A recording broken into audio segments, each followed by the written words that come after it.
Pandora's box is about to open wide. Good day to me, good day to you, good day from Bullwinkle and Drew. Hey! Oh yeah! Welcome to Pandora's box, ladies and gentlemen. Thanks for joining us today. What's up? Only right, really, and kick off the show by saying R.I.P. to a friend of the pod, Mr. Thomas Armstrong. Tommy Armstrong, Drew's granddad, who passed away the other day. A true Scottish gentleman. A legend. Lived well into his 90s, so had good innings. Served in the British forces, in the British Navy. Was a loved husband, father, grandfather, and even great-grandfather. A testament to Scotland in living form. He's now on the other side of the Golden Bridge. Well, he left Scotland when he was 17 years old, and he never lost his accent for his whole life into his 90s. Yeah, That's amazing. That's a feat in itself. Yeah. Man. Something about people in those days, they just didn't. I did. I mean, I left when I was a lot younger actually. When I first moved down here from Hartlepool. Yeah, I was like 11. Yeah, and I lost it. You quick. I had a thick accent when I moved. You started here. year 7, Hartlepool, and you started year 8, Somerset. Yeah, Somerset. crazy. Somerset. You used to just keep repeating it so I didn't lose that accent. But yeah, something about those old gents. I say it's the same with my granddad. He's lived in down in the southwest longer than he's lived in the north now. Still just sounds fully northern. Oh yeah, what? Hey, Cocker! But yeah, rest in peace, Tommy. Yeah, and also, if people want to know R.I.P. more about Tommy, well, conveniently, you can actually hear his entire life story. A couple of, not last Christmas, I think maybe the Christmas before either that, or maybe even the Christmas before that. We did a PB with Tommy and his wife Mary, who is still alive. God bless Mary. And we went round their flat and we did like a whole PB with them where I basically just asked them all about their lives. It was really interesting because it's interesting, I think, as somebody that was born obviously much later. When you talk to somebody that was born in essentially like 1930 and you were born in like 1990, it's just so different. Do you know what I mean? Like come from such different eras. So it was really interesting to talk to them about, how things have changed in their perception from like then to now, and just like an interesting story. Just listen to basically like, their life stories. What life was like in Edinburgh for Tommy growing up, and what life was like for Mary in Malta. So yeah, if you want to check that out, just go on our YouTube or our Spotify, Pandora's Box podcast.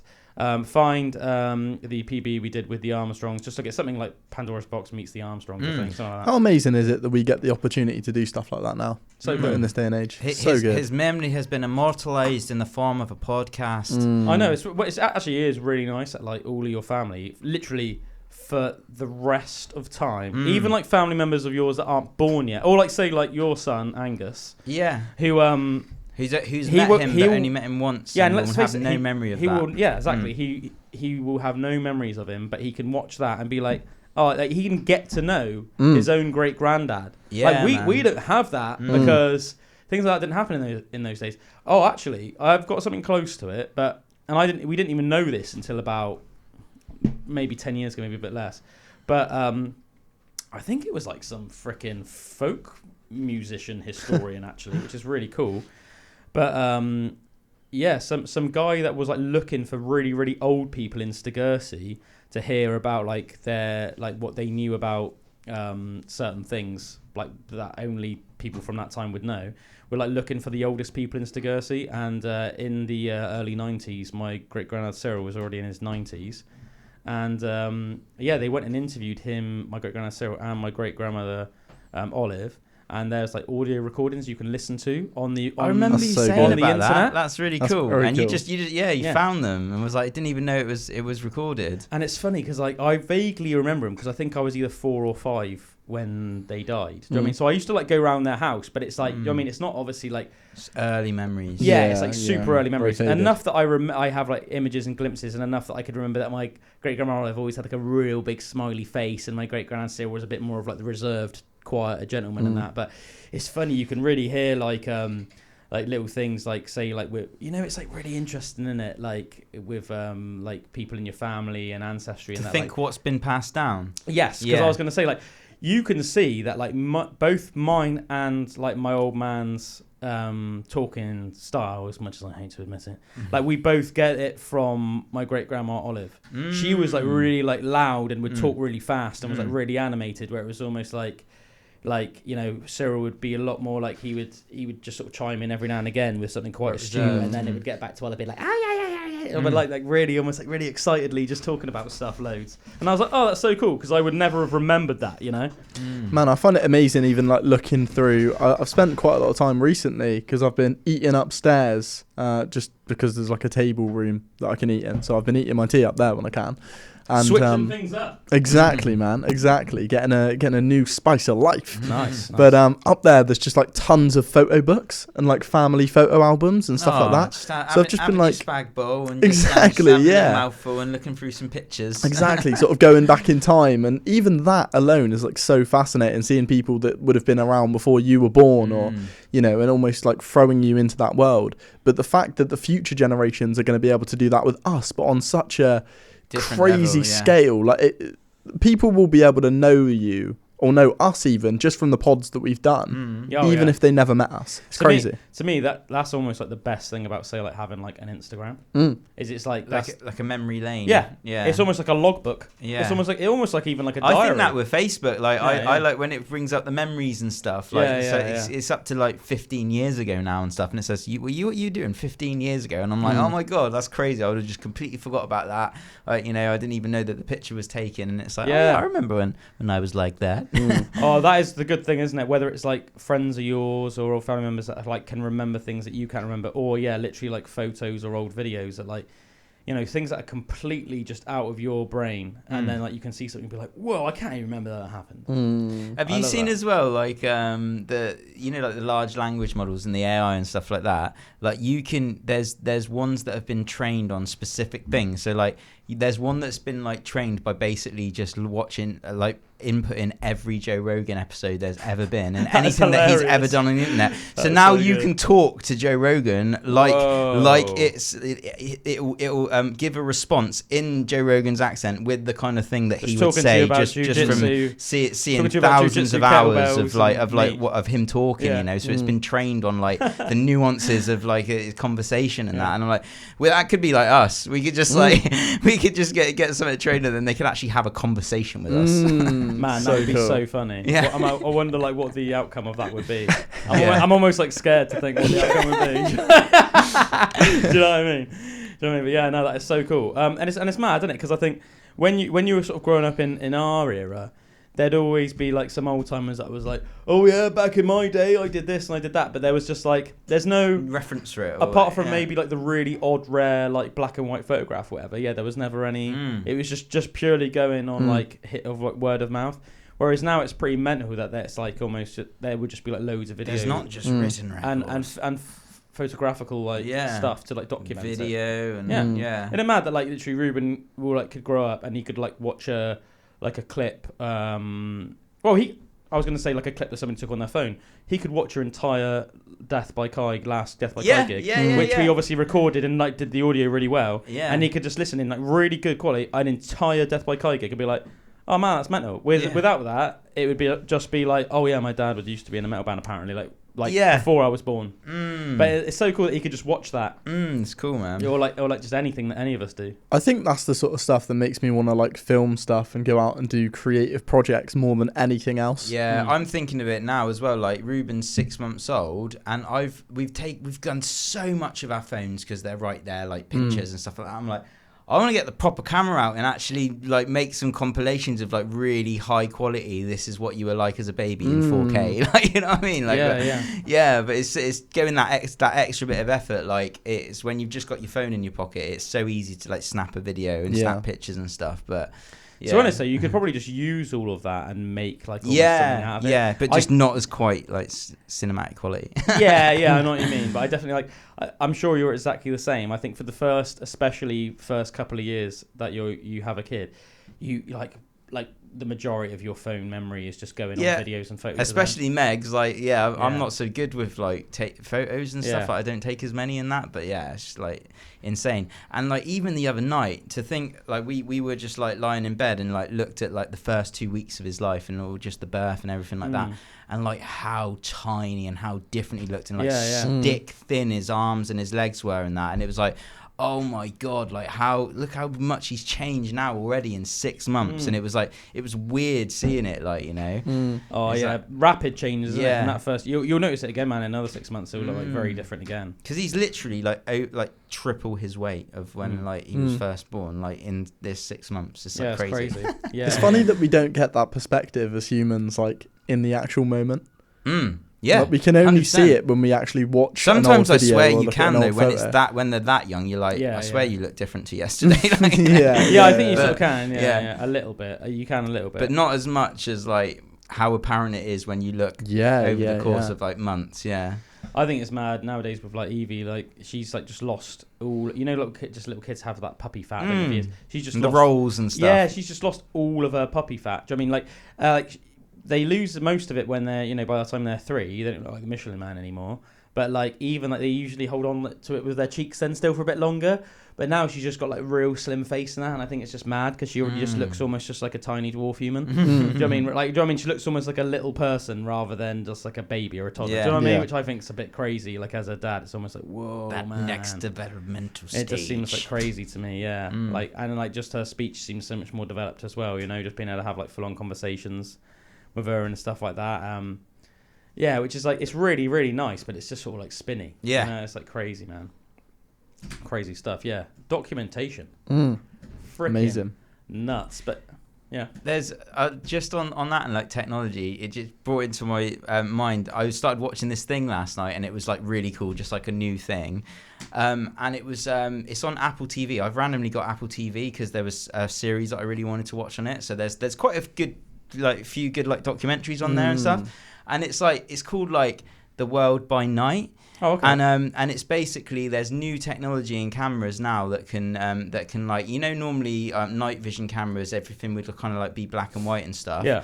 It's that they can basically now do it in perfect color and like real and like clarity of like movie clarity, but they can video so you can basically like video animals and stuff and all nocturnal animals and things that you wouldn't have been able to get as well before. You can like get a full on like David Attenborough, like this is what their life is like by night for like really beautiful color in that, and they literally make it look like it's daylight. But you know, bring it up, but you can still see the stars in the sky and everything. And like, I didn't realize as well, like lions, it was something like 80% of their activity is at night. Yeah, they're basically they're technically nocturnal. Yeah, I think all cats are. Yeah, so it was showing. It basically, the first episode was tracking a pack of lions and all of their, like everything that they get up to at night basically, and like the hunting and then the social interaction. Like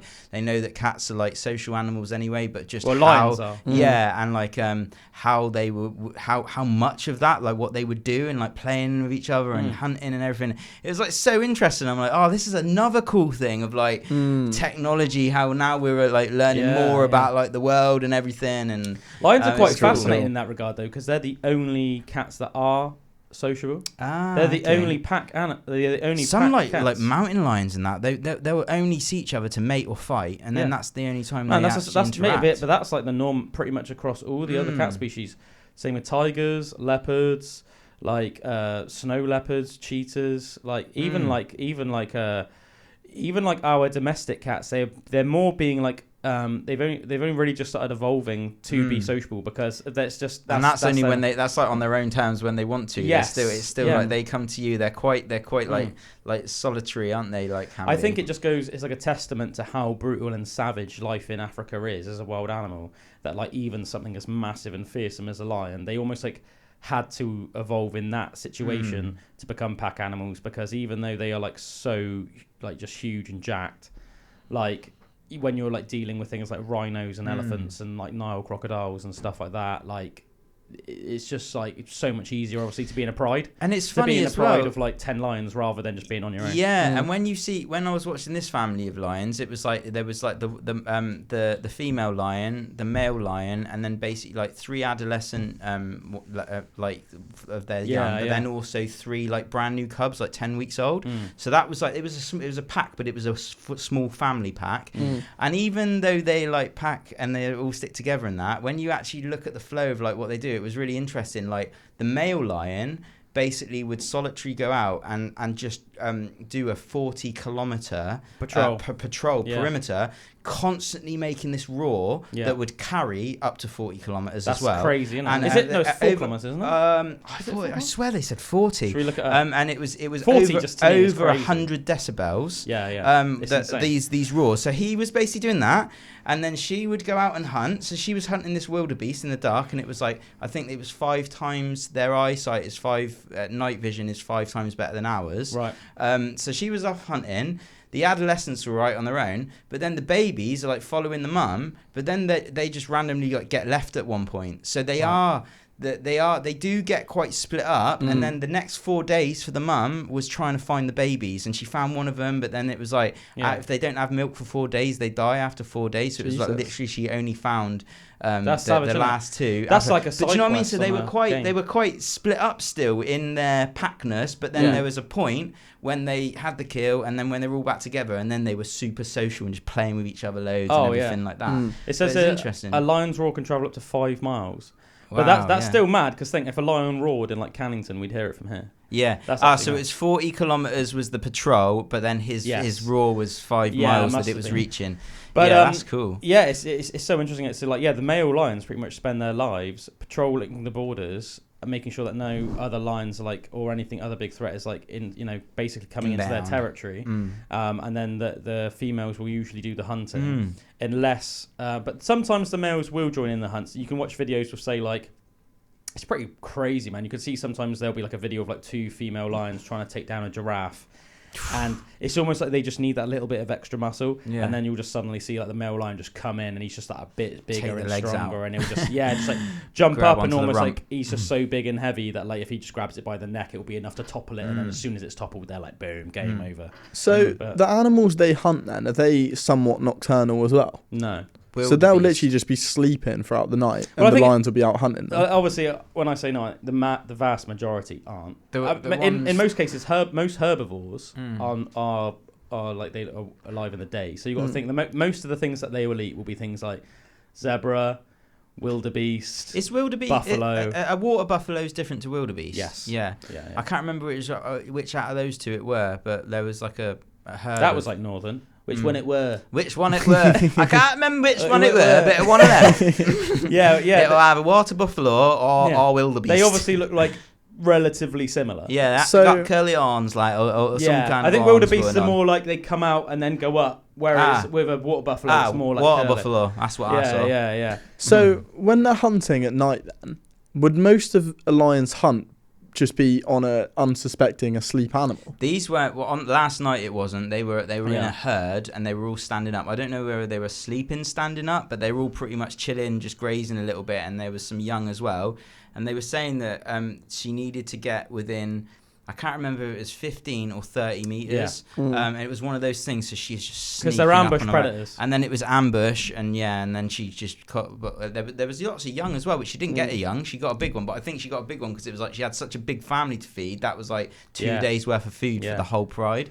I think with all these things, you've got to bear in mind they're like very nuanced. So like probably in an ideal world, a lion would just sneak up on an asleep animal, bless you, and then just like kill it. But obviously like you got to bear in mind like all of these prey creatures like zebra and wildebeest and water buffalo and all the rest of them, they've obviously evolved over millions of years to not get eaten. Yeah. And it's really interesting, you see it with the eye. So the reason why herbivores, like grazers, have eyes on the side of their head is so that when they're down eating, they can see like all around. Yeah. And all they need to do is turn their head a little bit because they've only got a little blind spot here. Whereas all predatory animals, and this is how we know that we're a predatory animal, have what's called binocular vision, which means eyes pointing forward.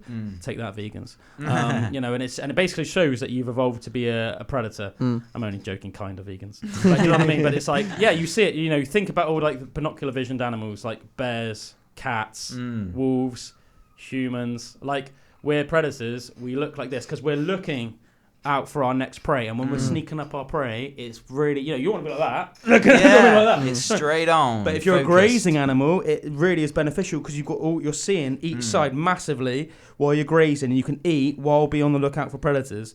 And obviously, they've got other good senses and stuff, so they're very good at not getting eaten. Do you know what I mean? But obviously, the lions just have to be even better at actually just getting the prey, which is obviously it's pretty brutal, man. I mean, the life of a lion is brutal because I can't remember. I looked it up. And they've only got something like a 20% success rate. So I think only 1 in 5. Like, I can't remember if it's exactly that, but it is something like that. Like, they're only successful like 1 in 5 times. And imagine like how much energy you're exerting when they're going in like full on sprints to try and get these animals. Sometimes then potentially getting injured. If you're trying to take down something like a water buffalo or a wildebeest, there's a good chance it could gore you, or they're bigger and heavier than a lion. If one of them stamps on you, it could break a lion's bone or something. Do you know what I mean? So it's like, it's a brutal lifestyle, man. And that's the thing with the little babies being left on their own as well. If there are hyenas or wildebeest or that come other across male lions, they'll just take them out. The wildebeest will stamp on them. The hyenas will just try and eat them. Yeah, they've got mad rivalries, hyenas. And apparently, lions. it's only 1 out of 3. The survival rate of cubs is 1 of 3. Yeah, it's crazy. It's brutal, which is like, that's brutal, isn't it? So how does this is going to sound like a funny question? How do giraffes sleep? Standing up, I guess. With great difficulty. Yeah. I think they sleep on their side. I couldn't imagine like a giraffe lying down. I think they sleep. I mean? I think they sleep on their side. Yeah. But then it would seem Google it, mate. It would seem like a sleeping giraffe. It would seem like a fault defensively if they were just stood up all the time. Yeah. So they could just be spot from anywhere. That's not how I imagined it. That's a crazy way to sleep.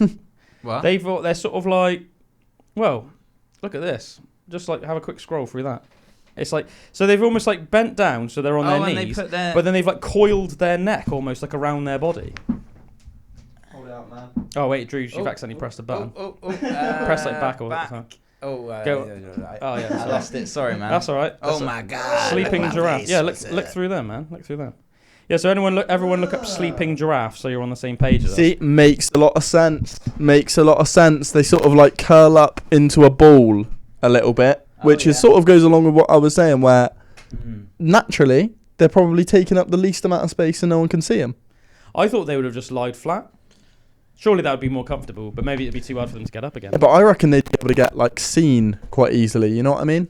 Because they're so long and big that if they were lying flat, then that's like a lot of surface area to be spotted. I know, but also they'd be by a flatter. predator. I think that I think that they'd be looking. I reckon lions would be looking for things that are like sticking out. What's their defense mechanism? It's their kicks. Ah. They have, like horses kick. Yeah. Giraffes do that, Powerful but it's just way stronger. Actually, I saw a savage video the other day of like a giraffe like killing another infant giraffe. Like it must have been not its giraffe or something. Wow, that's mad. And it was like its kicks, and it was like these front ones, and it was just stamping on it like that. And I was like, these savage videos you see on X now. It's just like, oh man, yeah. nature is brutal and that. Like, I follow Nature is Brutal on Instagram. Yeah. But I think it's unless you're like doing it in like a psychopathic way, like you're enjoying the gruesomeness or the violence of it, I think it can be quite good for adults to watch things like that because I think it puts you more in tune with the harsh realities of nature. Yeah. And I think it's good to be realistic about what nature is. I think sometimes we have almost like this Disney-like view of nature's of like skipping through through the wilderness and like the birds are tweeting, landing on your shoulder, and it's like.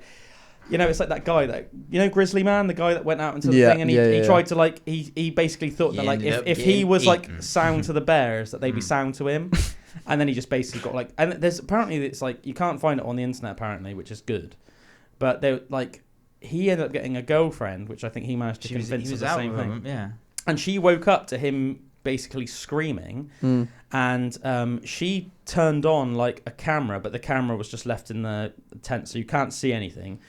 But you hear him basically getting brutally eaten alive, and then you hear her going out to try and help him, and then you hear her slowly getting eaten alive by the bear. And the thing is with bears as well, because and apparently bears are one of the worst things to get eaten from a human perspective for this reason. Like if a cat kills you, cats are very like almost like clinical and efficient. So they'll like kill you first before they Go eat for you. the jugular. Yeah, so like they'll pretty much all cats, apart from jaguars, will go for your neck. They'll puncture your windpipe in your neck, and then obviously you'll either just bleed out or you'll just suffocate, because if they puncture your windpipe, then obviously you just can't breathe. And you're dead very, very quickly, which even though that's a brutal, horrible death, it's quick and painless. Well, not painless, quick. The only ones that don't do that is jaguars. They have evolved for some weird reason they usually crush skull. So they'll put its your head in its mouth and they'll crush your skull. But even though, again, it's brutal, but it's a relatively quick death. Whereas bears, they will just eat you alive. So they'll pin you down, and obviously you got to bear in mind, like, bears are you ain't going nowhere. Yeah, bears are so big, man. Like they could overpower a big man the same way that a big man could overpower like a 2-year-old. You know, like that. I would say that's probably like an accurate like difference, which is crazy to think of for us. You know what I mean? As like if you were like a fully grown human being, to think that something could manhandle you that much, but.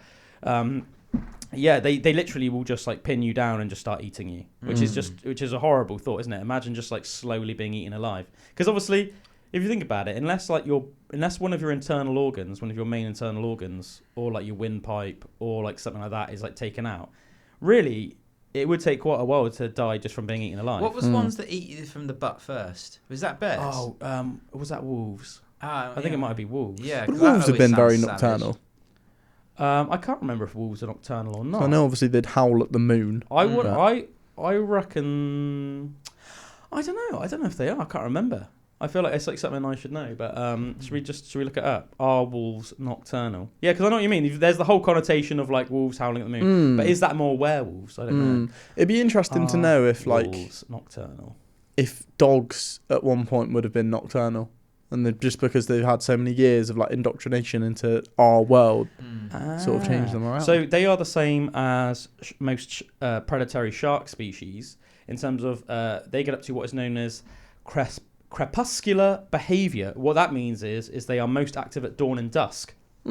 So basically neither. They're neither nocturnal or daytime. They like to hunt at both dawn and dusk. And it's interesting. Most predatory shark species are the same. So they always say, like, if you're in areas of water, say like South Africa, certain parts of Australia, certain parts of America, like California, the most risky times of day to swim in the ocean will be like dawn or dusk. So don't go first thing in the morning. Golden and don't go after you've had your dinner. Basically, it's not too bad in the middle of the day.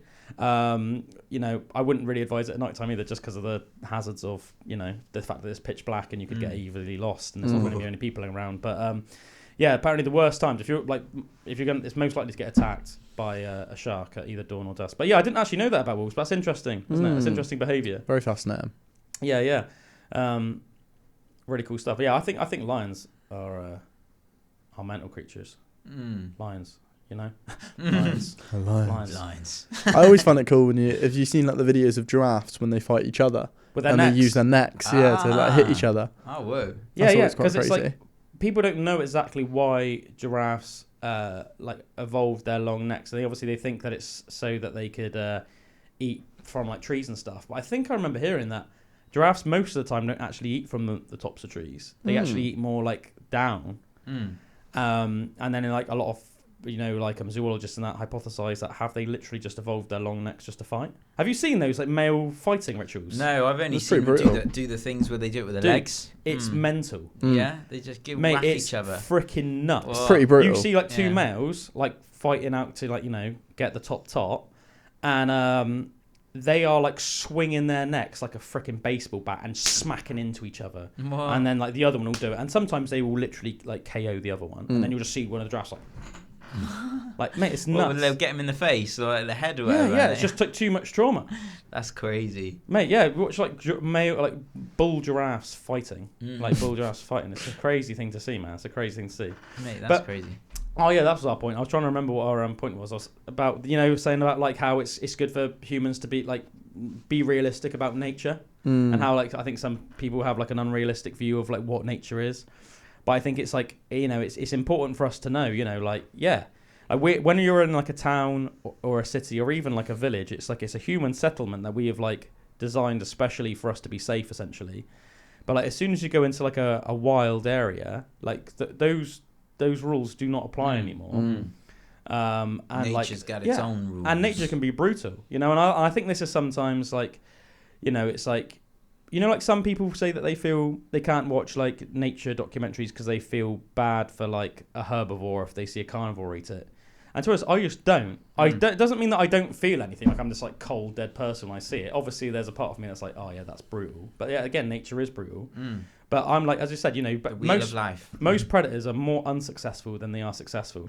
So I'm like almost rooting for the predator. Yeah. Do you know what I mean? I'm like, and also I'm almost thinking like back to our hunter-gatherer times. Like we had to do the same thing in our hunter-gatherer times. And if you didn't successfully hunt, then your kids could have starved to death.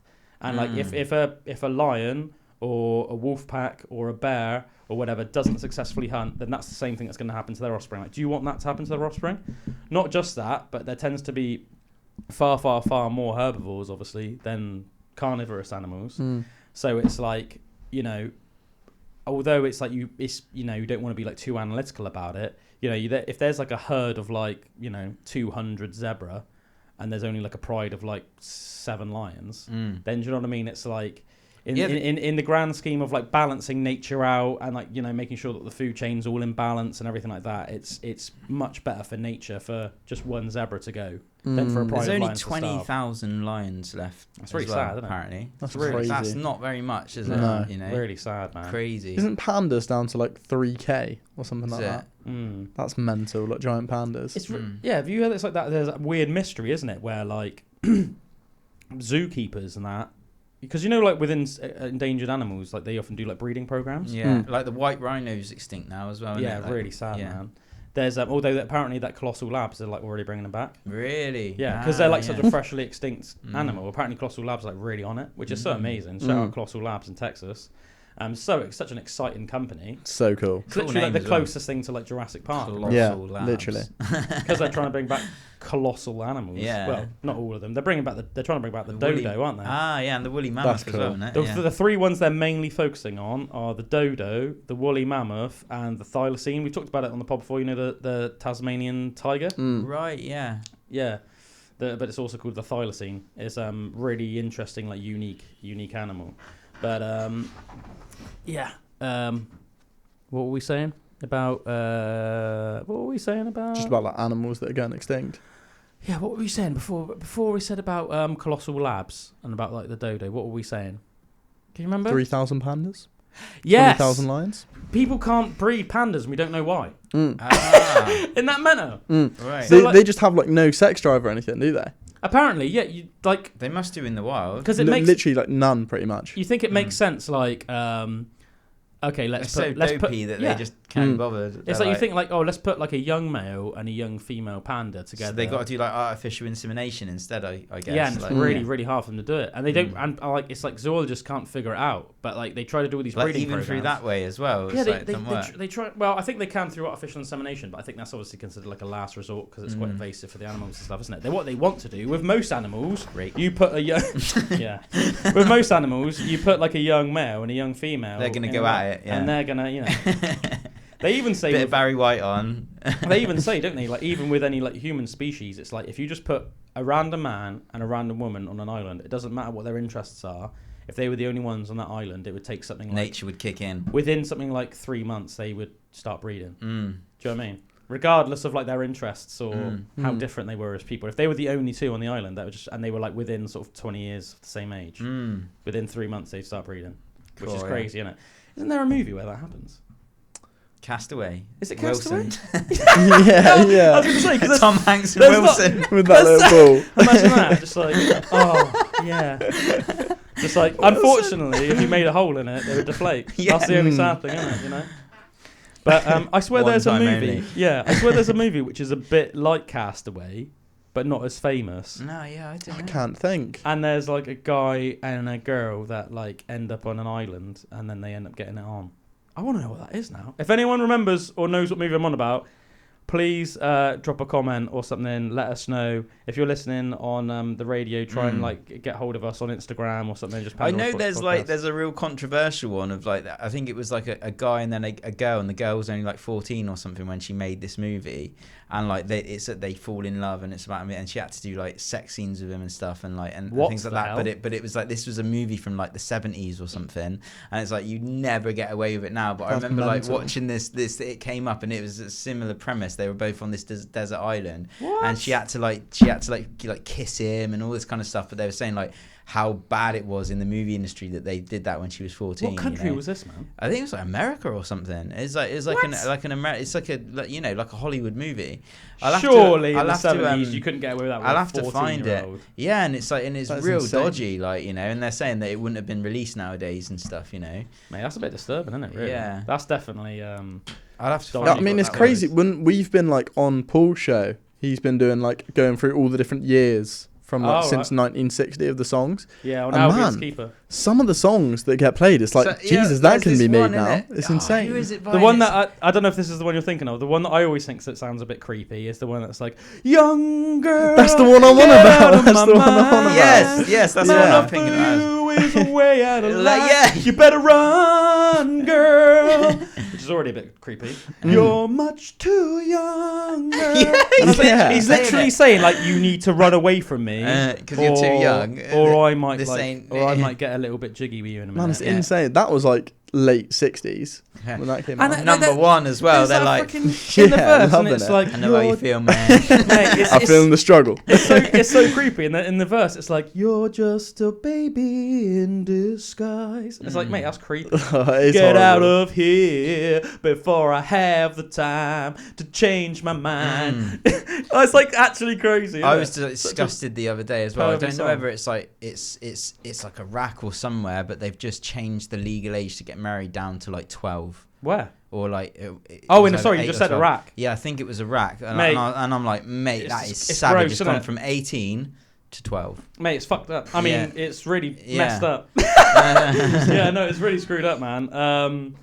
Yeah, some of those countries, man, some of the way that they do things, are just wrong. Yeah, flat out wrong, man. Flat out wrong. It's like things like that haven't happened in this country since like the medieval times. Do you know what I mean?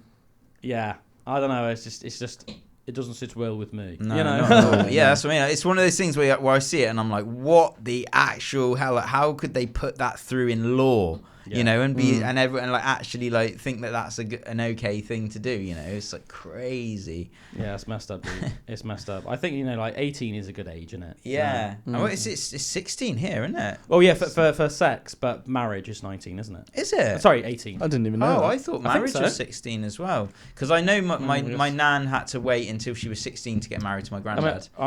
So that was back in the day, obviously, like 70 something years ago. Life moved a lot quicker then, didn't it? People were sort of like once you get into your 20s, you were sort of like making a family and settling down. In England and Wales, you must be at least 18 years old to get married. This age limit applies to both civil partnerships and marriages. I think it's 16 for jiggy jiggy.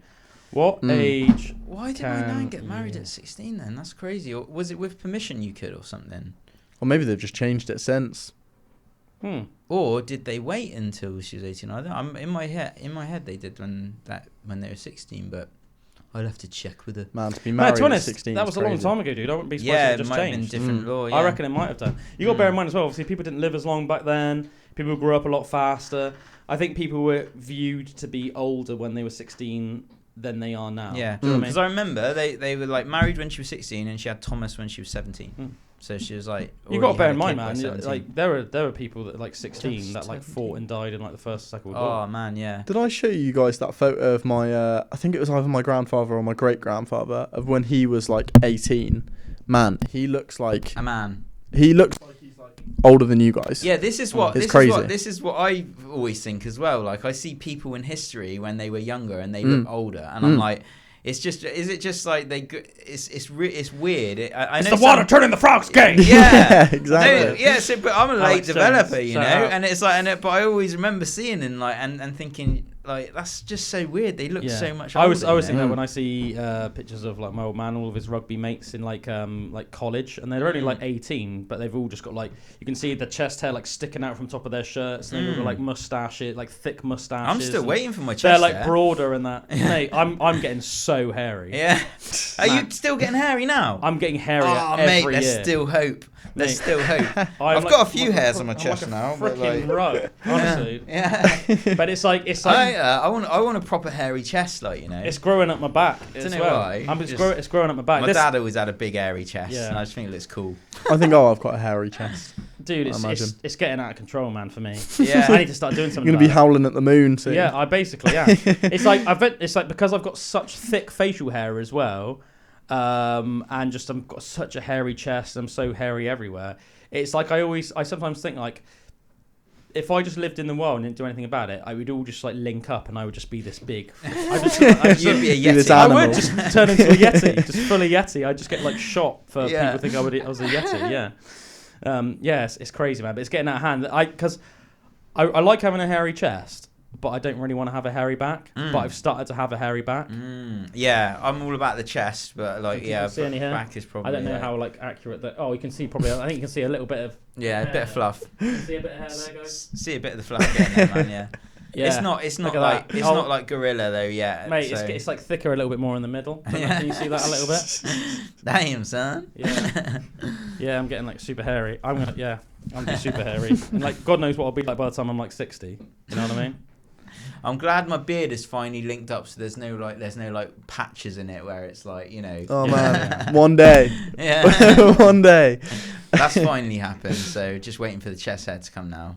Yeah, that's one thing I've always been glad about, is that like I literally by the time we left school, I just had like a fully developed like facial hair. Do you know what I mean? Yeah. I said like was never like patchy or anything like that. Just like. I reckon working out's got something to do with it as well. Like, I reckon you? If you work out more, you're more likely to get more hair, like because of the testosterone levels and stuff. Makes sense. I reckon. Maybe. I've always kind of thought the same. I'm a big believer in like bringing kids up to be like physically active. You know, you get what's called farmer strength, don't you? Have you guys heard of that? They say if you hear people refer to like, oh, he's got that farmer strength, and it's mad when you see some people in different like some people who've got more farmer strength, but they're a bit smaller.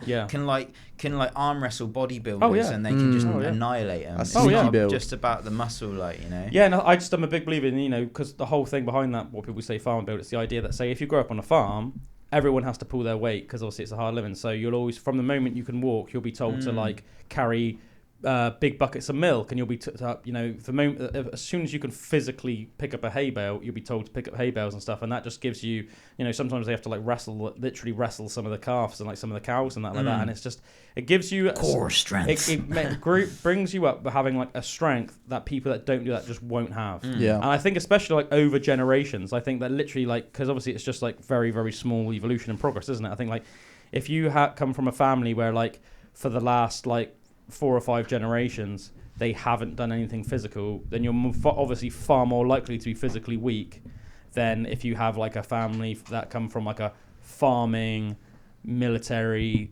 sporting background or something like that. You know what I mean? Where it's just like you're just more likely to just have that strength inbuilt in you.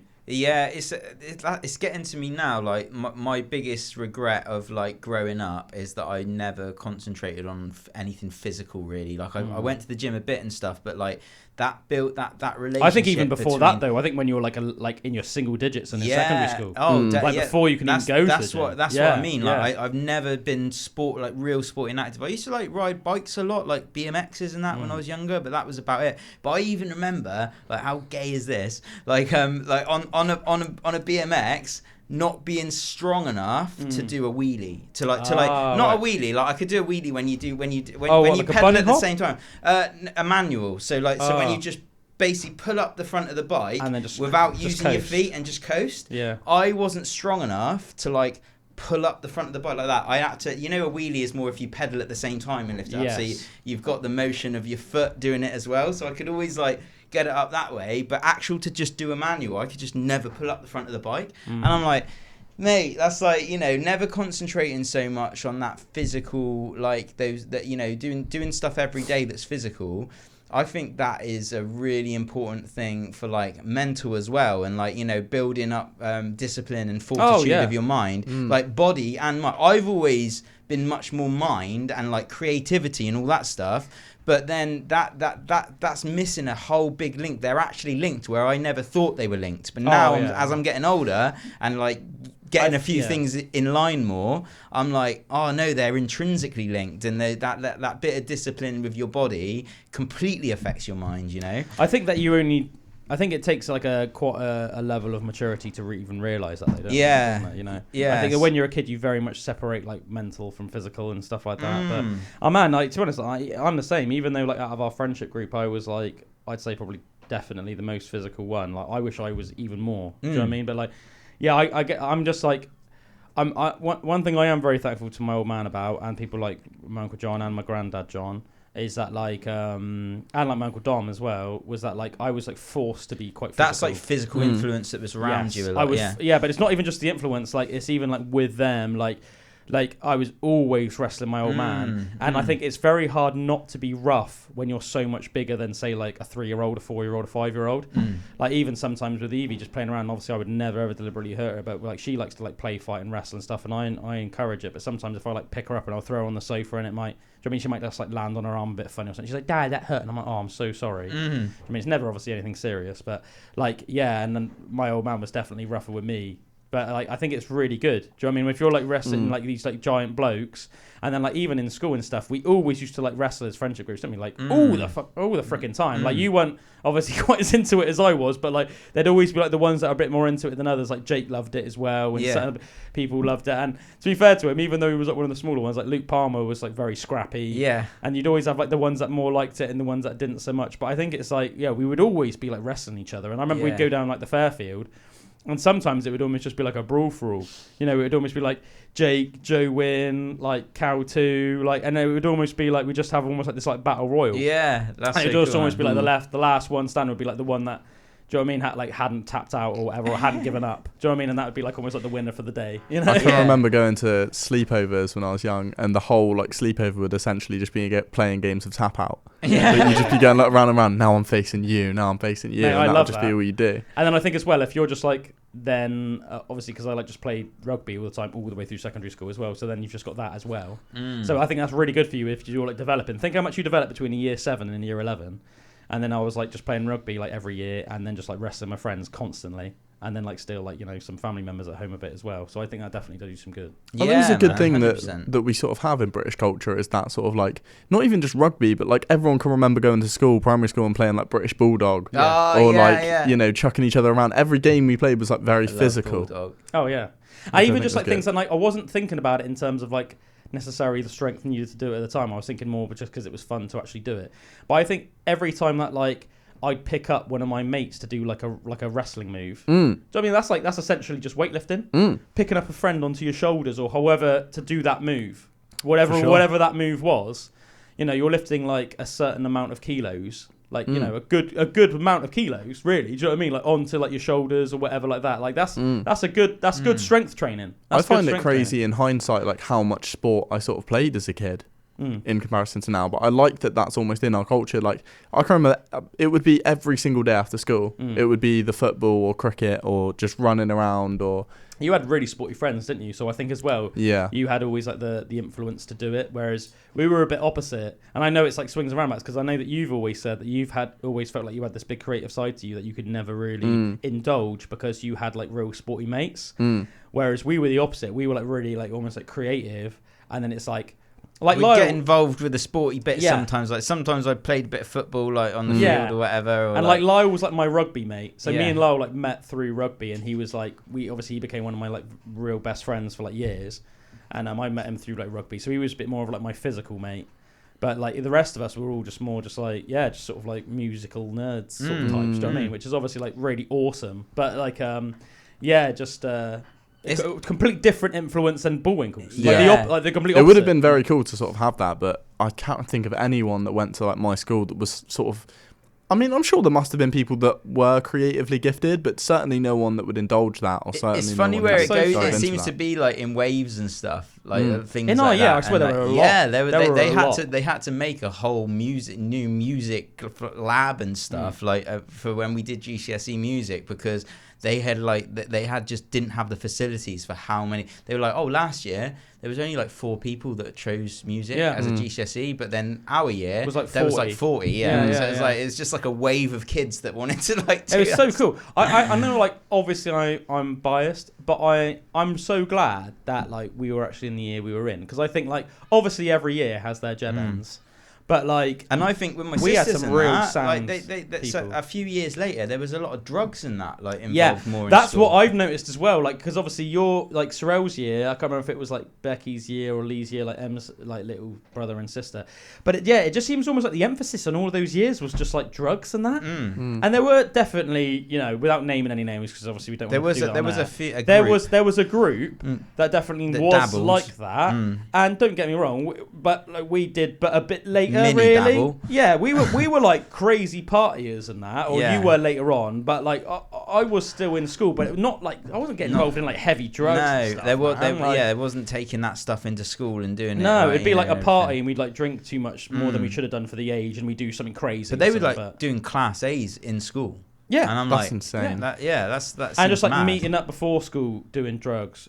Doing drugs in school, like, MDMA. and then like even like some of them, you just see them doing silly things, like doing poppers in class. And it's like, I even back then just thought it was a bit like, well, what are you doing, sort of thing. It's just a bit stupid, isn't it? Why do you have to do poppers in RE, mate? And I think Sav, like, I didn't actually see Sav at school. Like, I left when she was in year 7. For us. Yeah, I think so. But then, but that difference, those years, like 5 years, or something, like, they were just doing class A's in school and that. And I'm like, that's madness. I couldn't have even imagined it. Like, I knew there was a few little things that went on, like someone might be smoking some weed on the school field or something. But that's as far as it went with me. I wasn't even around any class A drugs like at that age, we were like quite naughty. We were naughty kids, but like it was never like bad. There's a difference between being naughty or doing something. I don't want to say bad. It may sound like a freaking goody two shoes, but you know what I'm saying. Like there's a line, isn't there? There's a difference between mucking about and pushing your boundaries and doing things that you shouldn't really be doing, and like just I don't know, just doing hard drugs like in school when you're like in year 8 or 9. It's just a bit like that is insane. It's like my year wouldn't have been like anywhere near or anything. That was still very taboo. But as we were saying, that was like a very that was only like a little group in our year, and some of those group were comprised of like the year above as well. I remember a little bit. I even thought whereas the majority of people in our year, I think, were really cool people, to be fair, like really sound people. Do you remember like JK's year as well? They would have been the same as like I think it was the same as Jake's year would have been either Sherelle or Savannah's year. But Jake went to Brymore. Right. He went to Haygrove. I went to Haygrove for a little bit and then moved. I can just remember like Jake's mates and that, like Tombs and like all of that group. It was more. What was his name? Was it like? Well. Oh, what's his name? Is it like Jill? Jill Wandy or Jill Wendy or something like that. Like, yeah, Will Gandy. Will Gandy. That's so funny. Jill Wendy. What the hell? That's such like a my brain thing to do. You did well to piece that together. I do stuff like that all the time. It's really weird, isn't it? But I remember thinking he was really sound. Yeah, there was a couple of Jake's mates that I thought were really sound. But like much more into like the party, like free party scene. Yeah, that really seemed to rub. Like we were like more like old school, drinking a pub. Yeah, and like go to a gig. Yeah, not gigs, like go to a free house party, parties, sort of pubs, but they were like generator in a field, free parties. Like I remember I only went to one, and and it was Jake's birthday, and it was out somewhere like by like Neverstowy or something, or Spaxton or something, and I remember it was like the first time I'd ever seen the Milky Way, because we were like so far out in like the fields and that. But I remember I was working at Hinckley then, and I was like, it's really good because it got me off any kind of like even contemplating doing any drugs and stuff, because I would get drug tested at Hinckley. So 22 years old, I was like from 22 to 27 or something. It's like, right, I can't even do that, so I just never did it. But then that's when the free parties were happening, and I'd never really been to one. And I remember like I went to Jake's thing, and like it was a marquee, and there was like, it was so cool. But I got to a point, it's like, yeah, I got to go now because I got work in the morning, like, you know, and it was a bit, and it kept me out of that. But there was a part of me that like really wanted to like embrace all that as well, you know. I almost think it's almost like quite comical that like in a way, like for those free parties, like obviously it's really like quite a naughty thing to do. Obviously, technically it's like an illegal party. You can't just go out into like the Quantox and just like set up a party and everything. And obviously everyone's just doing loads and loads of Class A's and that. But at the same time, it's like almost like hilariously well organised. Yeah, but for like a bunch. That's what I mean. For a bunch of like sort of generators, whole rig, naughty youths. Like we've got like a nice little tent. And, like, it's always like hilariously fire going, organised. watching the Milky Way up above. Like it just goes to show if you've got the incentive. Even the most, even just like the funniest, the most like, delinquent, like drug-fueled teenager can come up with some pretty good stuff, when push comes to shove. Yeah. But I thought our year was really sound. Even when me and Josh went to our primary school last Thursday for that little time capsule opening, mate, that was so cool. And even like some of the teachers we were talking to then who like have retired but went back for the event as well. And we were like talking to him about it. And we were like, yeah, sorry, we were like being like for so naughty and stuff back in the day. And like I remember this teacher called like Mrs. Adams. She was like, to be fair, she was like, you guys weren't actually that bad. She was like, we had some years that were absolute nightmares, but you guys, it was, to be honest, on the whole, it was pretty good. And she was like, and she was saying, one of the reasons that she thought it was because we had a pretty 50-50 like male to female. And she noticed that if there was like more boys than girls, it'd be like go too crazy. And even if it was like more girls than boys, which is quite interesting. But I think the same thing basically rolled on from our primary school into secondary school, because obviously a lot of people, because it's Wemden School is very close to Haygrove, a lot of people from Wemden went to Haygrove, like Jess Jacobson, Grace Hudson, Emily Saunders, like lots and lots of people that we knew. Michaela Wegg, Kimberly Miles, they were like in our tutor group, weren't they? Luke Palmer, obviously, like loads and loads of people, and it's like. Like I feel like it was very much like that in secondary school as well. Like there's a lot of people that if I think of from my year, like even ones that I don't really talk to nowadays, unless I just like see them and I'll say hello. I think good bunch. They're pretty sound. You know what I mean? They're like pretty sound. Like how they're sort of head screwed on. Like pretty decent people really. Like I'm just glad that we were in the year we were in. You know? Definitely, man. Yeah. Shout out. Class 2001 to 2006. Oh, that's crazy, isn't it? 20 years ago. Yeah, Over man. 20 years ago. Yeah, I would say it was our little time capsule opening. It was the 25th anniversary. Oh, whoa. What was that like then? Was there anything? Could you remember any of the stuff in there? No. But it was really interesting though. Like so we went with Jess Jacobson, and then we like got there, and then Luke Palmer turned up, and we were like, no way, Luke. We didn't realise that Luke was going to be there. So then that was like real cool. So we just like hang out in our little group, and then we got in, and there was like free like coffee and tea and biscuits and stuff. And then there was like the time capsule opening, and it was really cool. So they opened up the box, and then there was like loads of stuff that was like wrapped in like bin bags, I guess, to just preserve it. You know? And also so like people wouldn't be able to see what it was, so it was more exciting when they opened it. And then you had to like sit in tables, and then they put like something on a table, and then like everyone could open individually, but then you could walk around and look at all the different stuff. So our one that we opened was a black bin bag, and in it was a telephone from like a mobile phone from the year 2000, and it was hilarious because it was like Motorola or something. It was like as thick as it was wide. Yeah. Do you know what I mean? It was like a big one. It was like this. It was like this this tool with like a big antenna. Yeah. And it was just like it was like a brick, and then also like a Furby. Because remember like Furbies were like really big in the day. Yeah. And as soon as I saw the Furby, that did almost like trigger like a very very small memory. I was like, oh yeah, like I think I remember even someone saying at the time like, oh yeah, let's put like a relevant toy in, like a toy that's like big now, so that people will remember like, oh, this was like a big toy in the time. But that's worth some money now. Yeah, because obviously it was like a perfect nick as well. Yeah.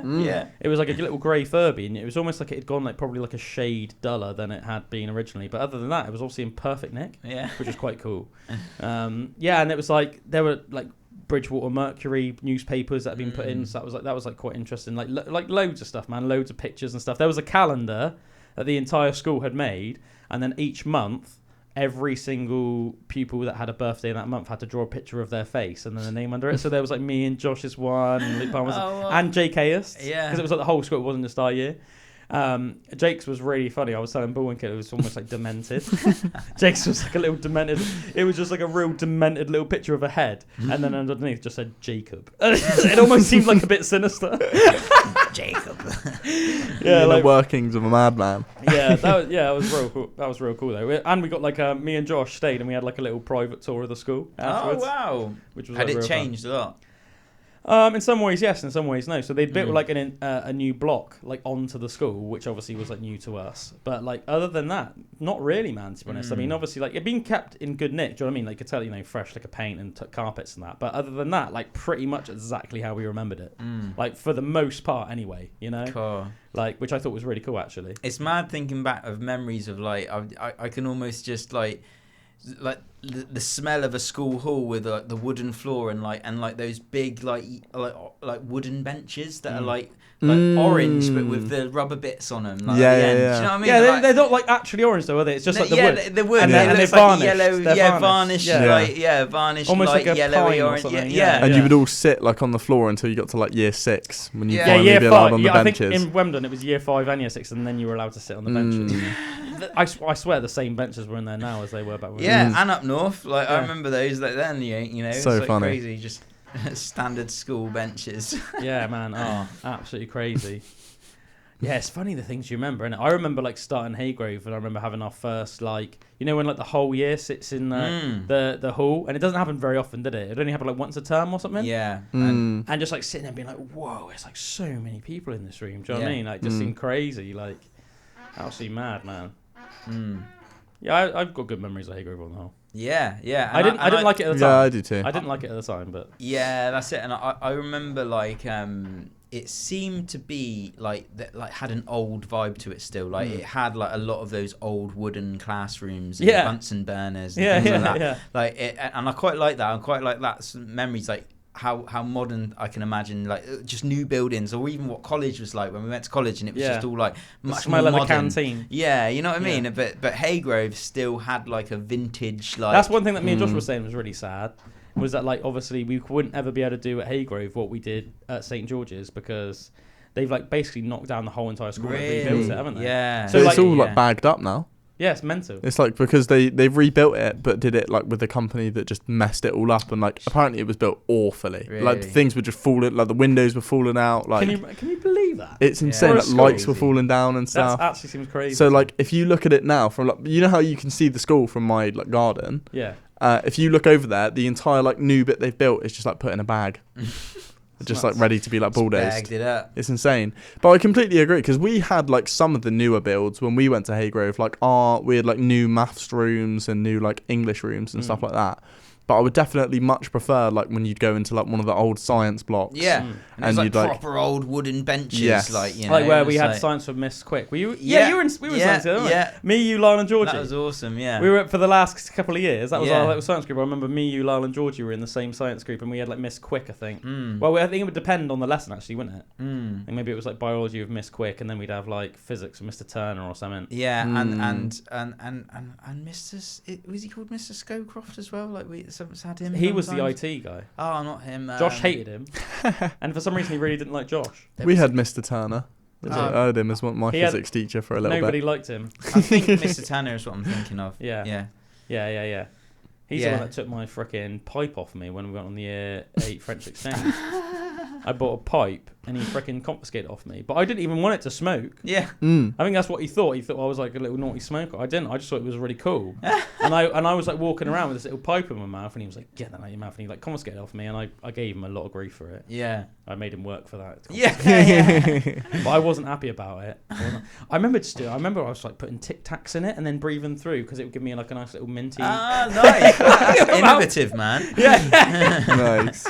I remember my favourite part of Haygrove, like just block-wise and stuff, was the DT block, because I did like DT. Nice smell, because it was all like varnish and wood in there. Yeah, That was and, where like, my tutor room was. proper. DT block. Did they still have like the old wooden benches and that in there and stuff? Like, that was awesome. Just even and the drill press and just the lathe and like all this like really cool equipment and everything, but old, but like built like Can really you well. remember Yeah. what the other options were other than DT? Because I didn't do DT in the last couple of years, but I DT don't know. resistant materials. I don't know what I did as my other option. Was it maybe history? Did you do history in the I last didn't couple do of years? history. No, I reckon it was history. Oh yeah, Because I remember me you and did music, didn't you? Because I Yeah. thought history, it was history or music, but yeah. No, you did, yeah. it was they put would've been like the crafts history or together, so DT. you had to choose between music, art, or drama. So we all chose music, Hmm. and it must have been like history or DT and probably something else, maybe like geography. Oh, and like food probably like and religious that. and Like, stuff too. I think you could do I like think that might have textiles. gone, textiles. Yeah, and food like, and that. Yeah, I think that was probably in like the art.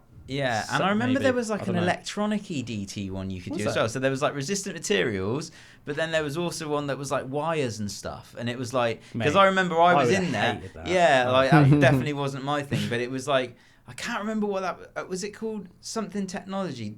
Information technology. Yeah, or something. IT. No, it wasn't that Was it because that. Yeah, it wasn't. It was literally like electronics, so you could like Oh. build like. It's probably just called electronics. Yeah, I think it might have been electronics, but I remember when I was in the DT and there'd be like we'd be doing our DT lessons across the way. There was people like doing like wiring stuff. Was it and that guy called like James Goss? He was like really good at like computers and like Yeah. electronics and that. And I remember I didn't actually do it. I can't remember. I missed it for some reason. But do you remember everyone did that like test and it told you what like would suit you as a job when you were yeah. And I think that his was like intelligence for MI5 or something. Whoa, Everyone was like, whoa! That's very cool. That was like well That's cool. very cool. Yeah. But he was just like quite like a mild-mannered, like tall guy, Mm. but it was just really good with like IT and everything. Do you know what I mean? Like just one of the. I bet he's like some mad coder nowadays. I wouldn't be surprised at all. See, we never did that. I would have loved to have done that like job thing. Yeah, That sounds actually really I remember fun. being quite gutted that I missed it because I just thought it'd be quite interesting. Yeah, I can't even remember. I don't think I missed it because it rings a bell, but I can't remember for the life of me what I would have said. Yeah. Yeah, it's cool, man. Yeah, no, yeah, I remember doing. I remember now that you didn't do history. Me and Josh were in the same history group, which was really cool. That was really fun. I actually really enjoyed doing history the last couple of years as well. What was the naughtiest thing you guys did in school? Either individually or together?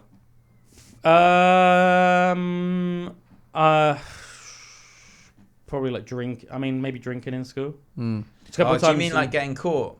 Like I never got. Yeah. I never got like told off for it, but like yeah, and obviously this is a late night show on the radio, so obviously if there is explicit you're easily content, offended, turn everybody. off now. Yeah, obviously this is, like don't condone it. Stupid things to do. Obviously, like I would be really annoyed if my kid did that. Really don't think it's like big or clever. Obviously in hindsight, but yeah, like I guess drinking alcohol like in school. Right. Would probably be like, I don't know. It seems like quite like as an adult now, I think that is almost like I think that's like a silly thing to do. Do you know what I mean? I think like if I'd heard that Evie did that, I mean obviously she's only a little bit, but do you know what I mean?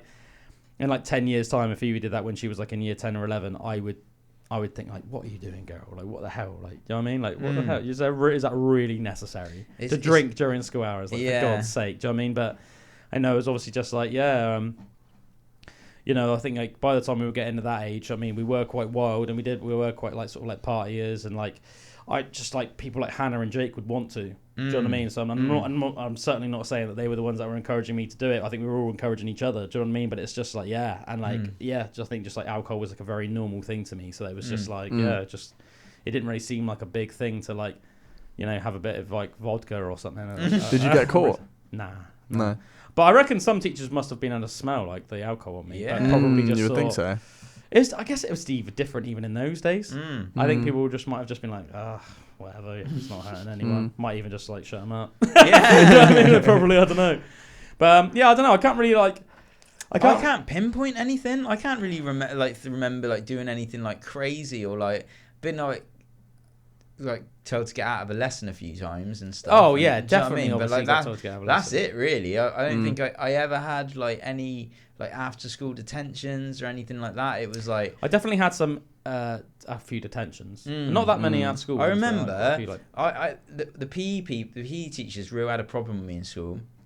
And like, just really didn't like me, and it really. PE teachers annoyed tend me. to like the sporty ones. Yeah. But also, you were quite mischievous and cheeky. Yeah, and I remember Joe Stoneham gave me like an insane wedgie, like lifted me up, an like, atomic wedgie. An atomic wedgie, and I got friggin' detention for it, like lunchtime detention for a whole week, and I was turning up. How does that every even day. make sense? Yeah, you and I get was like, detention for what getting a the hell? wedgie, and that real annoyed me. And that was Mr. I think he was called Mr. Elliot, Mr. Elliot, yeah, Mr. the Elliot. one that taught Mr. rugby Elliot. and he was like bold and he was quite big. And I'm like, that really annoyed me because. See, like, I really like Mr. Elliot. I got on really well. I'm like, why would you even like? I'm the one getting my ass ripped in half, and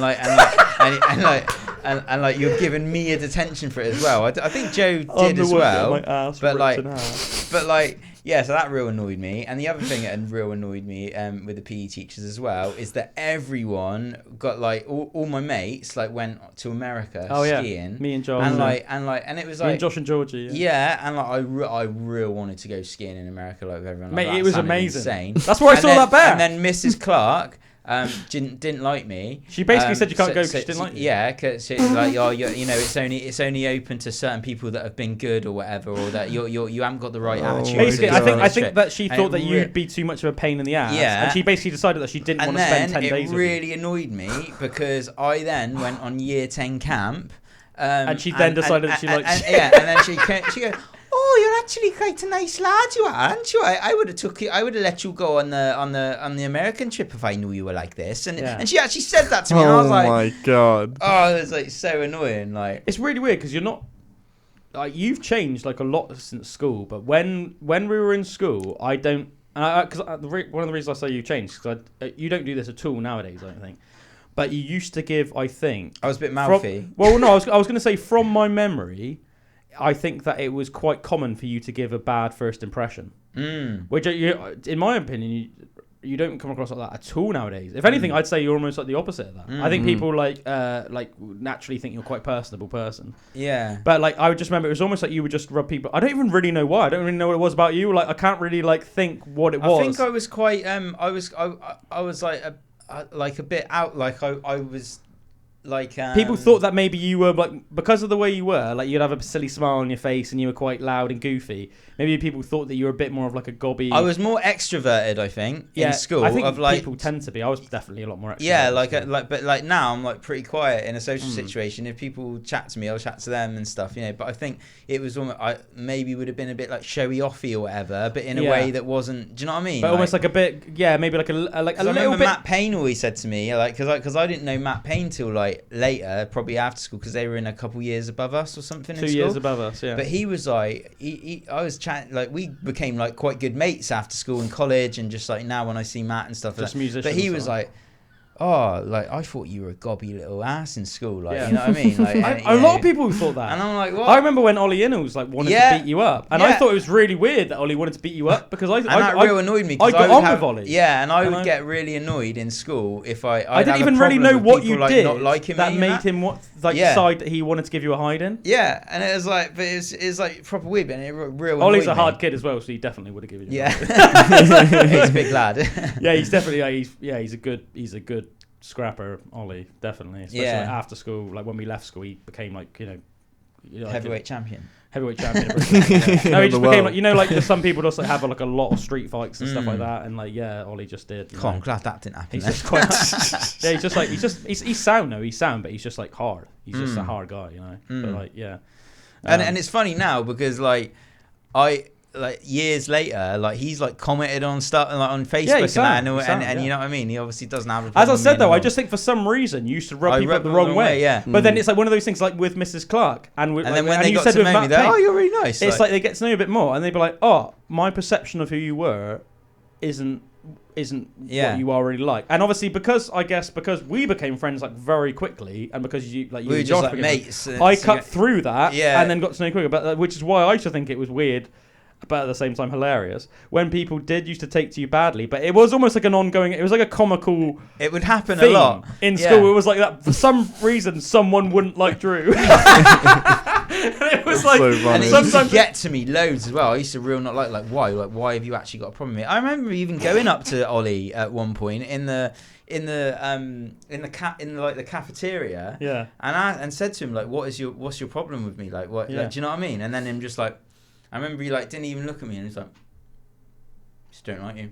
So like, do you know what I mean? So, and I was like, all right, sound like. I remember the other thing that really used to trigger you, Drew, was if you'd like fancy a girl and then just get called cute. Yeah, and like how many times it happened. I was the cute one. It'd always be like, you never want to be the cute one. Drew would get like his new infatuation.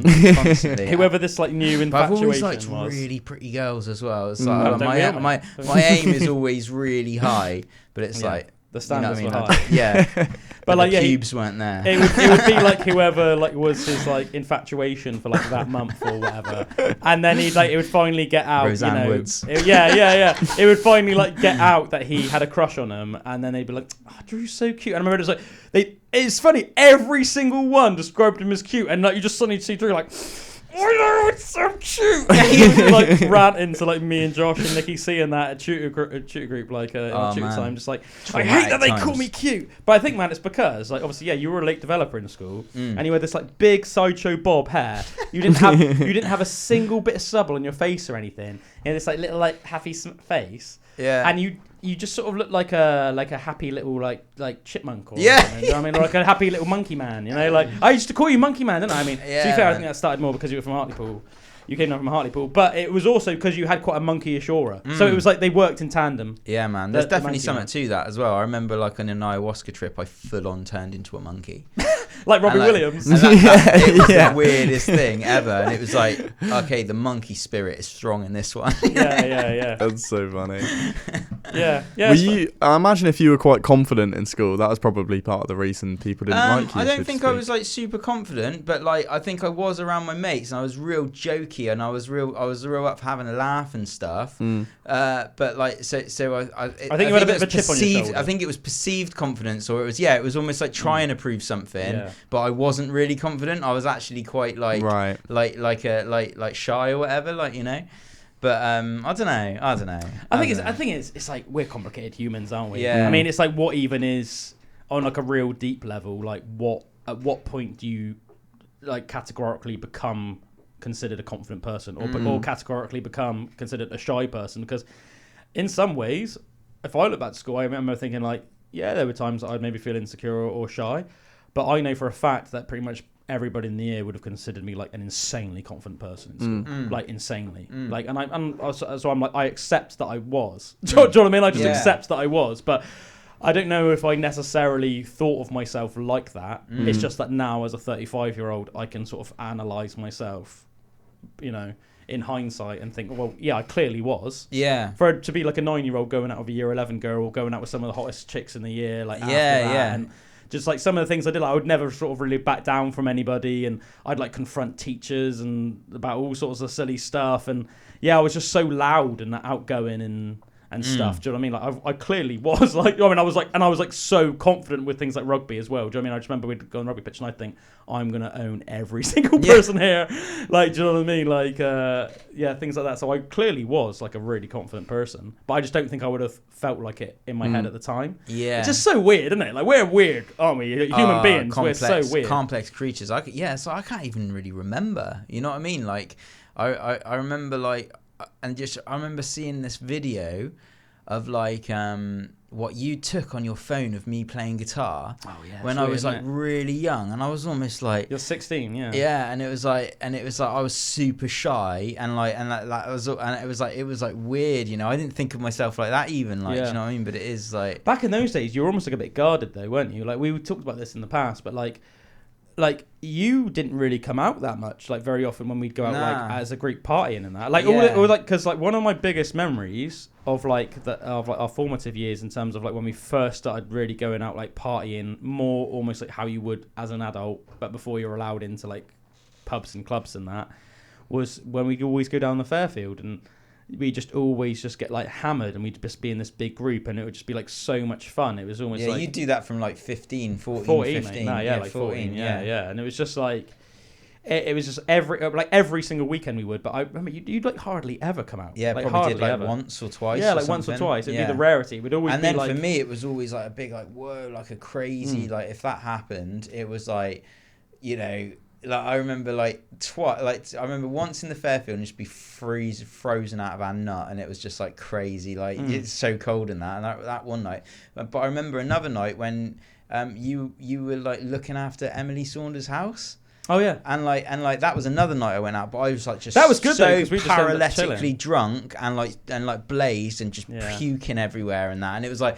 because I didn't do it much. When I did, it was almost like an obliteration night, and I couldn't. Do you know what I mean? Where it's like, I don't want to do that again, or like, you know what I mean, or it was like a massive thing. You and know? Also, like, obviously, just because people like me and Jake and Joe Wynn and Josh and that, we'd already like, and Nicky C had already started like building up like a tolerance to that lifestyle. Yeah, and my parents were super strict with me. Yeah. They were like, I wasn't allowed a drop of alcohol in the house until I was 18. Like, do you know what I mean? Like they were like super strict like that, and it's which is a bit weird. And I always think, and they weren't like that with my sisters. It was like with me, it was almost like the first one. Like, do you know what I mean? Like, we got to get this right, and they were like much more strict with me.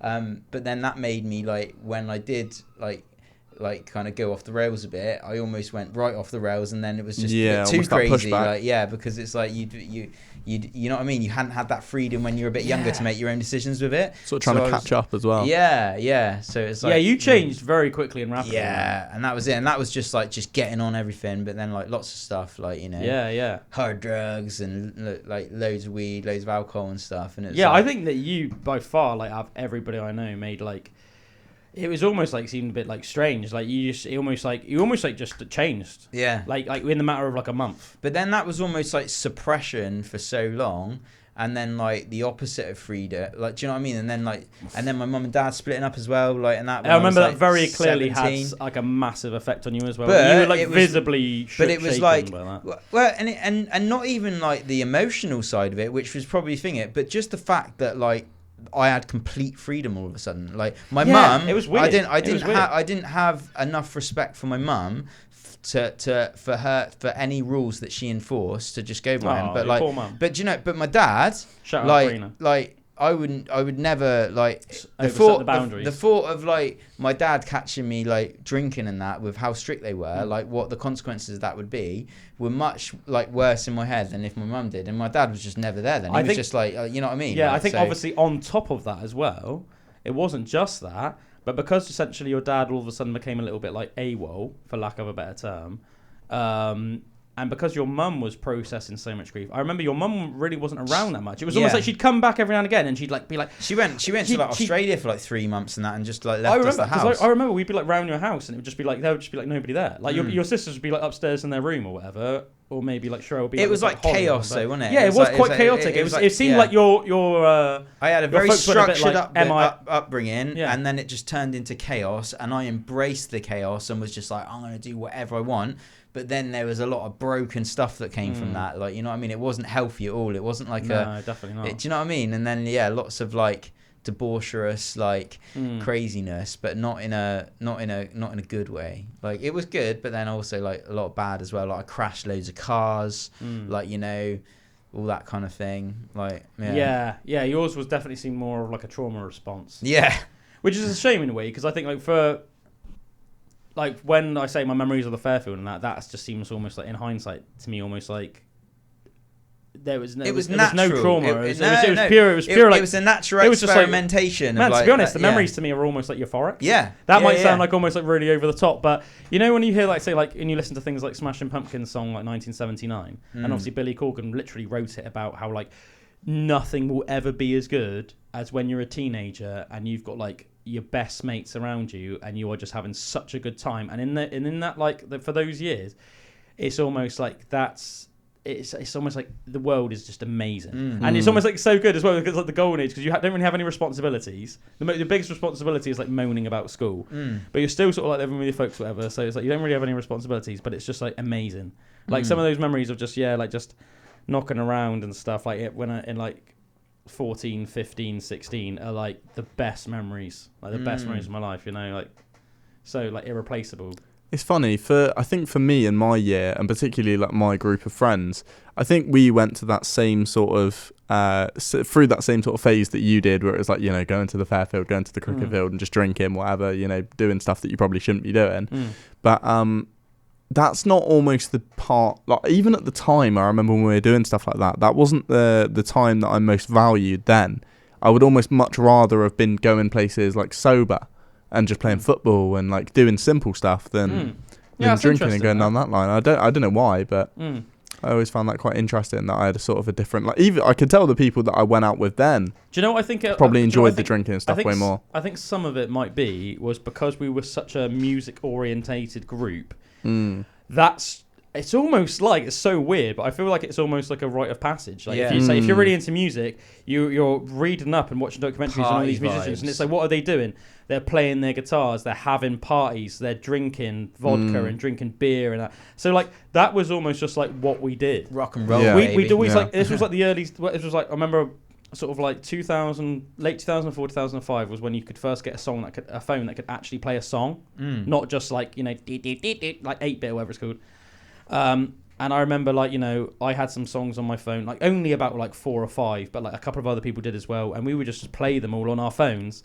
And that was the first time ever, like, a human being, do you know what I mean, could like have a song on their phone, and we would just play our songs on our phones while drinking in the Fairfield. And that was like, it was like, but it was just amazing. You know, we'd have like Metallica and Incubus and In Me and things like that. Like Joe would have some Led Zeppelin or something, and like Jake would have like Korn and Smashing Pumpkins and stuff like that, and we would just play all these songs while just like mucking about and just like proper belly laughing and wrestling, and then popping down to West Street to get like some chips from the fish and chip shop. Do you know what I mean? Like and just it was just hilarious. Like, it had hilarious things. Like, I'd always at the time like drink Fanta Fruit Twist with vodka, and then just the classic. Josh just getting like paralytic on vodka, and then I went into town with Georgie Linden that day, and she bought some shoes in New Look, and then we brought Josh back to his house, and then Josh just like threw up on her brand new shoes. Just like so many funny things just like happened. You know what I mean? It's just like, yeah, good times. Smashing Pumpkins 1979. Gonna have to listen to that in a minute. Yeah, good stuff, man. Good stuff. Yeah, crazy. The craziness of youth. Yeah, but it's mad, man. I remember even like thinking at the time it was a bit crazy how like, yeah, you went so quickly from like a very strict upbringing to as I said, it was almost like your parents were a bit like MIA. Do you know what I mean? Yeah, 100%, and all that, and then like all the stuff, and then for me as well, it's this big thing with like girls and that, and like how like that really affected me. Maybe it was like from what I was saying about in school, like not being like, you know, being the cute one or whatever. Like, I've always struggled with relationships as well, and then like some real not positive like experiences, relationships, all fed into like all the like the drugs and the partying and everything. It just wasn't healthy, like not a solid job and that as well. It was just all a big mix of just like a bit of craziness that I don't look back as positive now. I look back as like, yeah, I'm so glad my life's not like that anymore. I remember it's really weird because even though I was sort of like going off the rails as well at the same time, I remember almost like being so almost like surprised and confused because I remember thinking like, I just didn't. You were almost like one of the mates I would least expect. Mate, I finally hit puberty. Yeah, it's almost like you did, but I always sort of view it as almost like a very almost like I was quite level-headed when I was younger. I was gonna say solid, but that's what I mean. Like, you're very almost like, you know, when you say someone's like solid, it's like you know what you're gonna get from them, you know what to expect. But then it's funny. We've talked about it before, and it's almost like you come back to yourself. I think I was always like that naturally, but then like when you go off the rails a bit and just experiment and go like thing, like you think that that's who you are. Like, oh no, this is who I am. I'm a man now. Like, I need to experiment and do all this I need stuff. To do it. But that really wasn't me, and I've almost come full circle back to like the most important how thing. I was like innocently growing up and just like quite, you know what I mean, like that's the best way to be, man. And it's funny though, it's almost like a bit of a rite of passage as well to go through that, like you know what I mean. I remember like thinking it was really intriguing actually, and I only heard this like at the most a week ago. Do you know that actress called Joanna Lumley? She's like she's a British actress. She was in like Absolutely Fabulous. Yeah, that's what she's probably mostly known for. But like she's got very well spoken English accent. She's clearly like a very intelligent woman, and I watched this thing with her. I think it just like popped up on my Instagram or something, and I don't even know necessarily if I agree with it, like wholeheartedly. But I think I definitely like. I like basically what she's saying. Agree with the premise. Yeah, I think I like what she's saying. I think it can that people watching that can do for them more good than bad. And what she was saying was that the one thing that she finds most frustrating about like the youth of today, is that everyone seems like they're searching for who they are. And she was like, you are who you are. Yes. She was like, it's in the mirror. Yeah. She was like, how can you? She was like, a big lesson for me. How can you search for what you are or try and go on this journey to find out who you are? She was like, you are who you are. Yeah. That's it. She was like, that's it. That's it. And I was like, that is like, to me, that was quite profound. And I thought, that's very good advice. I think at the time, I didn't like who I was, or this idea I had of who I was, or do you know what I mean? Or that's the whole part of the experimentation is, but it's like, as the more you can let go of that and just be who you are, and like not be worried about being who you are, whatever that looks like, then you're going to be way more satisfied with yourself. And then, do you know what I mean? Like that was a big thing. It was like it's not a big crazy thing that you have to do this and you have to do that, or like you have to prove to yourself this and prove to that. It's like you just be who you are, like genuine. Try and be truthful. Try and be genuine. That's kind of who you are, like, you know. Yeah. And Oh, it's easier. 100%. Yeah, so if there are any younger people listening, you know, you don't feel like you have to go on some crazy journey to like find yourself. Like, you are who you are. You're already found. Yeah, and I think, you know, it's like I think it's obviously really good to develop yourself as a person, but that doesn't mean changing yourself as a person, or like maybe thinking that like you aren't who you should be or anything like that. I think that's like you're probably just gonna go off on a pointless side quest in life, like with that sort of mentality. Oh yeah, painful side quests can come quite, yeah. Yeah, and I think you see like often the people that have achieved the most early on in life are people that have never really contemplated or even given thought to like who they are or anything. They've just thought like they've just grown up like this is, you know, they've probably been fortunate to have quite a stable base in life, but then also have just basically gone like, this is what I want to do, you know. I'm going to do this and that, and then they go into it, and then they just develop and expand and that, and then by the time they're 30, they're like, whoa. And I think sometimes I'll come across people, I'm like, man, cool, like, you know, I'm really, really impressed by what this person's done by the time they're like 28 or something like that. So but it had goals. Like, it's because they hadn't gone on this crazy side quest. Yeah. You know what I mean? It's like, yeah, that's cool. But just to end the pod on a very, very different note, only about 30 T-Rexes have ever been unearthed. Oh, wow. Only about, and on average, they're all about 12 to 13 meters long. I think the largest T-Rex might be the one that's known as Scotty. I think the most famous one is the one that's known as Sue. I think that's right. It might not be true. But one thing that I think was really interesting that I was looking into the other day was you need a massive just amount of specimens to figure out like the upper percentile of size of creatures. You know, you ideally need millions, and we know that over the course of history there would have been billions of T-Rexes. Whoa. You know, because obviously they were alive for millions of years. Oh, they? yeah. So not billions, obviously, at the same time, but over the course of history, there would have been billions and billions of T-Rexes that lived, and we only obviously have ever unearthed 30 of the billions. That is crazy. I always forget how long like dinosaurs were actually around. Yeah. Like I know it was a long time ago, but then I almost forget how long those periods were. Yeah. Yeah. So the thing that I thought was fascinating was they were saying, considering we've only got 30 and you need such a massive base of specimens to figure out like upper percentile and lower percentile in terms of sizes, and taking into account animals nowadays, and say like a creature of like an average size, I don't know, just take, I don't know, a killer whale or a bear or a lion, and have an average size compared to like the biggest one that's ever lived, there might have been T-Rexes that got 70% bigger than the largest T-Rexes specimens we have. Which don't you think that's, considering that that's pretty insane. I think the largest one is like something like just over 13 meters long and would have weighed like several tons.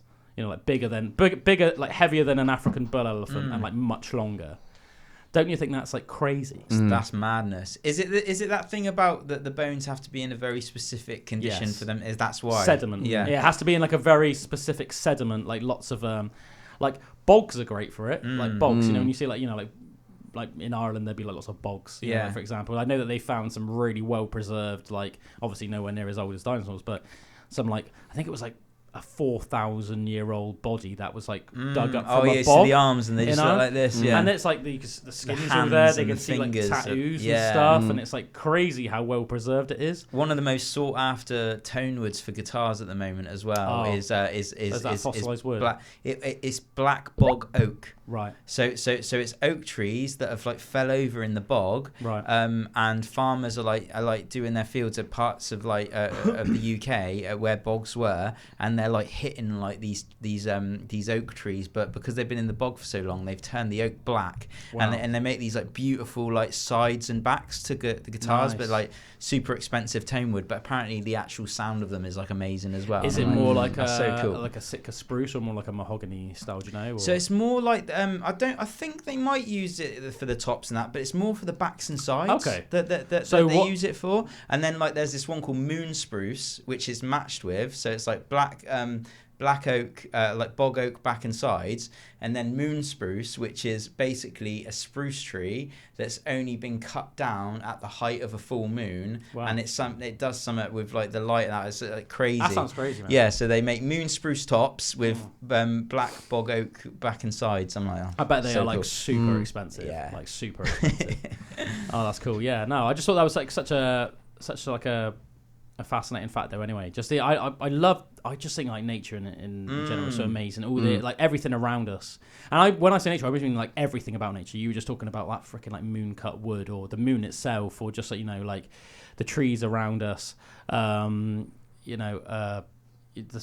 these like insane creatures that we've talked about quite a lot on Pandora's box in the past, you know, whether it's Paraceratherium or Leviathan melville, or just and the idea that they could just be ones that are, because we've only got really a small specimen group to pick from, they could have just been ones like way bigger even than the ones that we know about. And to me, that's almost like it's like real life Godzilla kind of stuff. You know what I mean? It's like they say, innit? Truth is stranger than fiction. Yeah, man, that's it. But yeah, and even what is here now as well, like seeing that nighttime thing that I was saying about, like the next episode with these weird little tapir things that were like, they look like a mix between like monkeys and like it's like I don't know.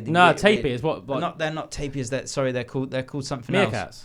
No, they're these lemurs. Little things that look like a little bit like lemurs, but small, like tiny little mammals, and they're like a mixture of monkey, but they're very rare, and they're in. Have they got like those massive eyes? Yes, and cool? They've got their eyes. Like I said earlier about lions being 5 times better than ours at night. These are 100 times better. Yeah, they've than got our eyesight at night. Big round eyes. And each eye is bigger than their brain. That's crazy. So it's like, but they like these, and they leap from the tree and that, and they have these real long, sharp spindly hands, or they like real bony, and they've almost got stickers on the ends of their fingers, and they kind of just grab onto stuff. But they just go out hunting, but they live in the middle of this tree, and there's a little family of them and that. And I'd never seen these animals before, and I'm like, this is something that I just can't. Yeah, it was a bit of a weird name. It was 2 words, but I'll have to look it up. But they were so cool, and I'm thinking, the Earth is just incredible, like, you know. And this is something I didn't know about, and you just see in their whole. Oh, it's like infinitely fascinating. You know, you see those like, you know, Tarsia. I think that might be it. Yeah. Tarsia. I think, you know, when you see like these little guys.